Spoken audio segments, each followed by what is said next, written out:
If you hurt your back squatting or deadlifting, the best way to fix it is with more squatting and deadlifting, because it's not the exercise that's the problem, it's your inability to execute correct technique or that you lifted far too heavy a weight. In today's podcast, we're discussing why leading sports physios have their patients perfect their technique with the barbell back squat and deadlift in order to overcome lower back pain. Hey, real quick everyone, before we get into the podcast, you probably know by now that Yanni and I put a lot of effort into putting out really good free content for you guys all to consume, and the only ask that we have is that you please share this with your friends, especially somebody that you think would benefit. And this episode could really change someone's life if they have lower back pain or used to have lower back pain like I did. And so if you could just take a moment to hit that share button and forward it on to someone that you think would benefit from it, would mean the world to us. So do it right now. Hit that share button, copy the link, put it into a message, forward it on, and spread the love. Thanks, guys. What's up, Yanni? So today's episode, I had a message from one of our members of the UMS Tribe membership. And through the coaching I've been giving him, he's told me, I asked him how he's going with the program. And he said, really, really good. He's just a bit afraid of the squats and the deadlifts because he's had some really bad back pain in the past. And he talked to me about the last time that he had a flare up. It hurt him for 6 months. He was basically, in his own words, like out of action for 6 months. And it got me thinking, like, how often we get these comments, right? Like, we get these people so often that are so afraid of it's always squatting and deadlifting with lower back pain. And I thought that we could add some value because of my personal experience. Well, both our experiences, but yeah, my experience with my lower back pain and where I've come from being, unable to get through a full day of work and needing to take painkillers all the time to basically having virtually no symptoms now, So that's what I thought we'd talk about today. I think that we can use like personal anecdotal case studies, but also we've got so many good client case studies, Adrian Sneary is a classic example of someone who came into the gym, looked at what we were doing, the types of training, and just went, man, this isn't for me. This is how I hurt myself, Yep. And Lockie's another one. I mean, I could rattle off probably a handful, half a dozen people who all had that same experience. And I was exactly the same. My experience as a teenager growing up, getting physical therapy, was that I was told to not ever squat or deadlift. And, as though, it's almost like people view it as though there's only one weight you can lift and one rep range you can do. Yeah, that's right. Like if you get under a barbell to do a barbell back squat, it's 120 kilos or nothing, and you've got to do it for 5x5 or, 7 reps or, 10, it's honestly just totally bizarre, as though there's no way of regressing that movement and training the brain and reinforcing that there's no risk here, because that, interestingly, now that we know what we know about pain science, that mindset could potentially be enabling the injury, the continuation of the injury. Well, it is enabling it because it's preventing people from doing what needs to be done to get better. But considering that pain is a symptom of the brain, 110%, there's no argument to go against this. Pain is a symptom of the brain, and it's generally based on a perceived threat. If you've just damaged tissue, then it's the threat of making that damage worse, or the reality of how bad that damage already is how much pain you experience. And then in many cases, the concept of phantom limb pain and residual pain or chronic pain, it's due to the brain's perceived threat of what's going on in the body. So if you're walking around telling people that you're already compromised and therefore cannot do X, Y, and Z, then you're really, not exaggerating, amplifying is the word I'm looking for, the brain's perceived threat of that exercise. And so, where does it stop? Like, does it stop just in the gym, or does it also play a role when you squat down to pick your child up off the floor, or when you bend over like doing a deadlift to pick up the luggage when it comes around the turnstile after you get off the plane somewhere on vacation. Like, at what point does the brain stop it being a perceived threat and stop issuing out muscle, pain in the form of really bad lower back muscle spasms and things like that? And Because the idea, like, from the title of this podcast and what we're talking about, this idea that squatting and deadlifting is some of the best things that you can do for lower back pain. It's not just our opinion. It's not something that Yanni and I have said, oh, this is what we think and we're going to push this on people. This comes from almost 2 decades for me now of exploring how I can manage some pretty bad back conditions, which I'll go through with you in a minute, and working with really good chiropractors and also some really good physiotherapists, and understanding what their approach is for long-term lasting pain relief. And when it comes to the physiotherapists that we've worked with closest, Phil White and Nilesh Murthy, both of them had people squatting and deadlifting in their physio sessions at the gym. And it was because Yanni and I went up and asked them, why are you getting them to squat and deadlift when they've come to see you for lower back pain? Because we had members, where this really came from, I remember actually, is that we had some of our gym members who had lower back pain, and they said to me when they were doing their squat or their deadlift, they said, oh man, this exercise is hurting me, what should I do? And we had these physios working in the gym, and I said, you should go and see Phil or Nilesh. They're right here in the gym, they're really good, and I've got an open line of communication with them, so whatever they tell you to do, they'll tell me, and I'll make sure that I modify your program like that. And then I watched them do their physio sessions, and they were doing squats and deadlifts in the physio sessions. And so then I went up and asked them, I said, why are you doing squats and deadlifts? That's what they came to me for. And sorry, that's what made them come to me when they said, this is what's hurting me. And they said, yeah, that's the exact thing that they need to do, but they need to do it better.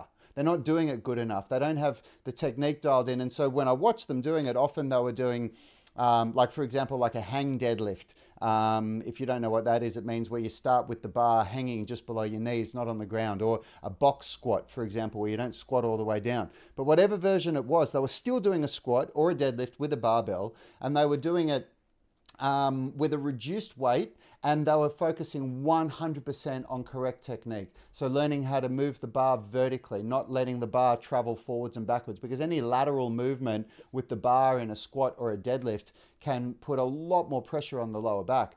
And that obviously led to many, many, many conversations with them from Yanni and me about how we can incorporate that in the way that we do our UMS programming. And that's where this concept comes from. It comes from, working with some people that really know what they're talking about. Well, it goes back to what I was saying before. There's not one version of any exercise, and there's not one load that you can put on that exercise or that part of the body. What you're talking about there, what you're describing, is a regressed version of the exercise, and 9 times out of 10, it's a regression in range of motion. So they strengthen the range they can do safely, and then they slowly build on that. And range of movement is a variable that you can manage to manage your load. It's a loading variable.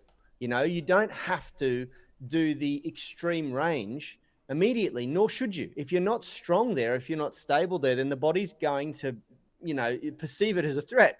And when it perceives threat, you know what we get? We get pain symptoms. We get muscle spasms. We get those sorts of things. The brain tries to slow us down. And, the pain symptom or sensation that you're experiencing that you're very frustrated with, don't hate on it, because it's likely that it's saving you from something much worse. Unfortunately, we just don't tend to start exercise very well. And I used to love Nilesh's little, quote on this sort of thing. He said, it's never the exercise that hurts you, it's how you got there.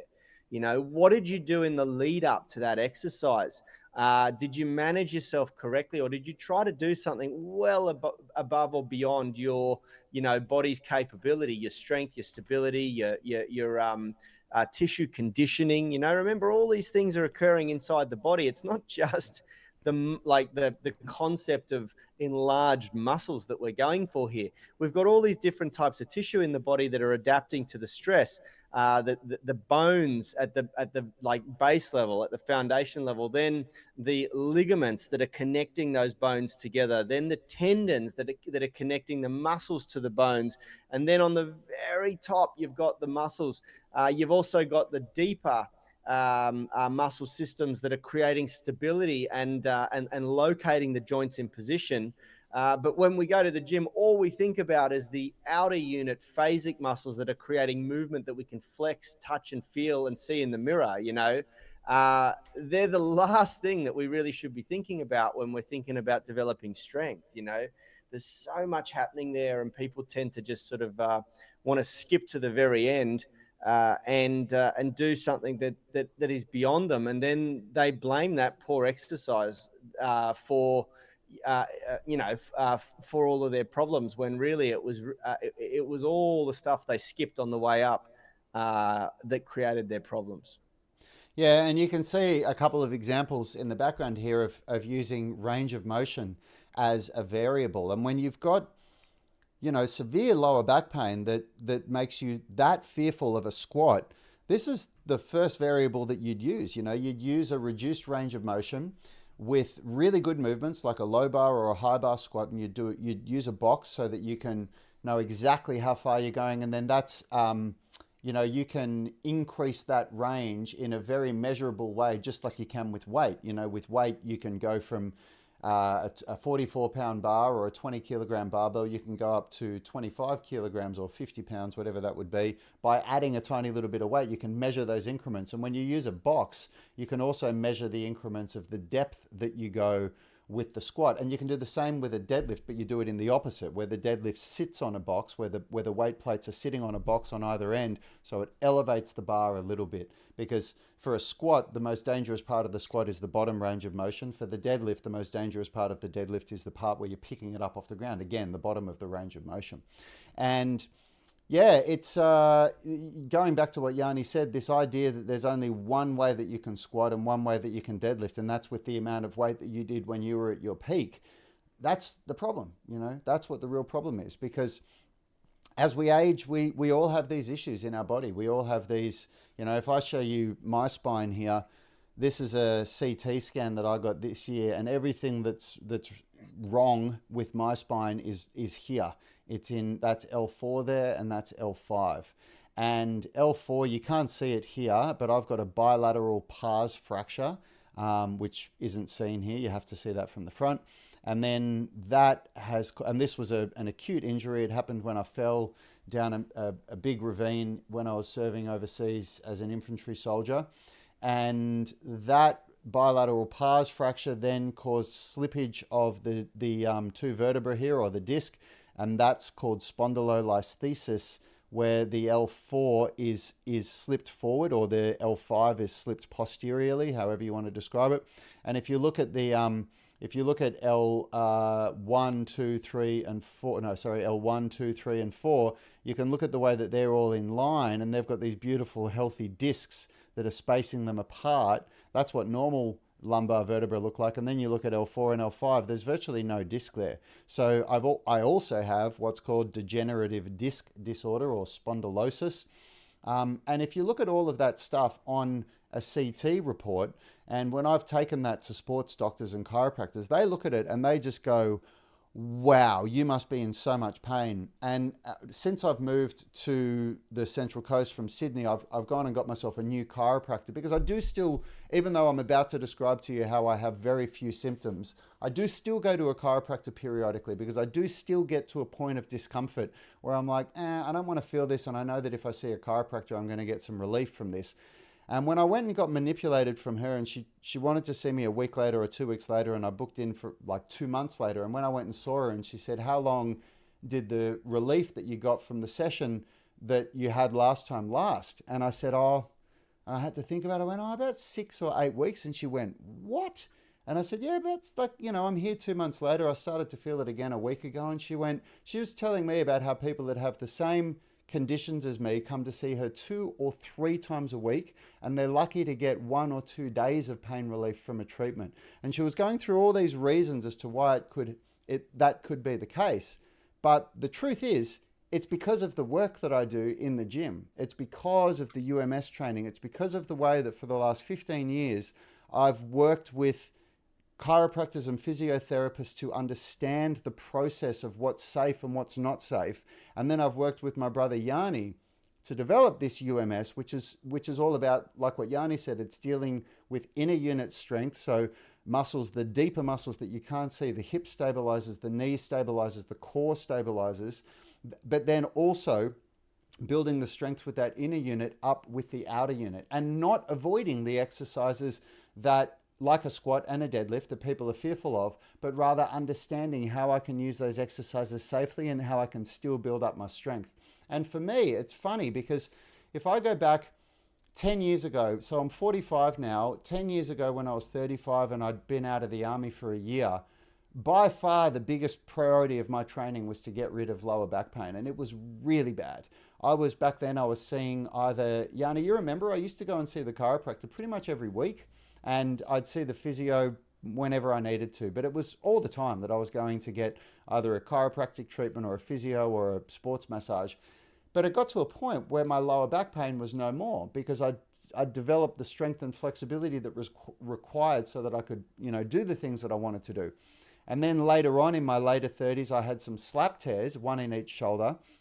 And I spent the next 4 or 5 years, probably 4 years, really getting myself back to where I wanted to be with that. It took about 12 months to get back to like my baseline where I could do the things I wanted to do. And since then, it's been about getting stronger than I've been. And I was actually thinking about it in my workout today and yesterday when I was doing my bent arm strength, so working on handstand push-ups and pull-ups, and doing my straight arm strength, working on calisthenics movements like planches. And I'm now stronger and more capable than before I had those slap tears. I can do more reps of exercises that I could barely do before, and I can do better quality. And it's because I've followed this process of, even though I've been injured, of working on exercises that I can do, managing the load properly, developing the technique, and then slowly leveling up. And for me, my lower back pain, it's not even something that I really think about anymore or have to manage, because it's just become ingrained in the way that I do my training. And it's, it's something that Yanni and I genuinely believe. I won't make the blanket statement and say anybody can get rid of their lower back pain, but I honestly believe that anybody can improve their situation. And we've had members, Yanni talked about Adrian. I can think of 2 other members, Lachlan and Nick, that all came to us with such bad lower back pain that they flat out refused to lift a barbell and do a deadlift. They just said, I won't do it. I know that it's going to trigger my back. And so I had these guys starting but with a dowel rod, like that means a stick, like a broomstick that might weigh 100 grams or something. And they were just going through the motion and the movement. And then they went to a 2-pound weight, and then a 4-pound weight, and then a 8-pound weight, and then a 10-pound weight. And all of those guys became some of our strongest members in the gym. I remember Adrian Sneary went from completely rejecting all use of barbells to being able to do Olympic clean and jerks above his own body weight.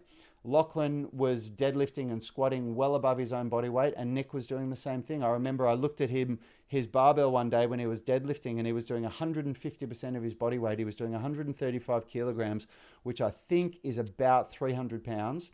And he weighed about 180 pounds or 170 pounds, which is, I think, about 80 kilos or something like that.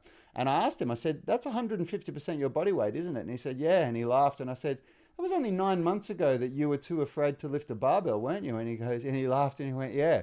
And so this isn't just something that is unique to what Yanni and I have been able to achieve. This is something that we've been able to replicate with many, many, many people. And the take-home message is, it's not a black or white scenario. It's not I either can deadlift and squat and do all the weight I want to do, or I can't do it at all. There's this scale, there's this gradient in between it, and it's like, Yanni and I, it's always a struggle to illustrate this without a proper graph. But if you imagine there's this thing called the issue intensity continuum, and on one end you've got your issue. So you've got this is how bad your issue is. Like over here, you've got no injury, and over here, you've got a 10 out of 10 injury.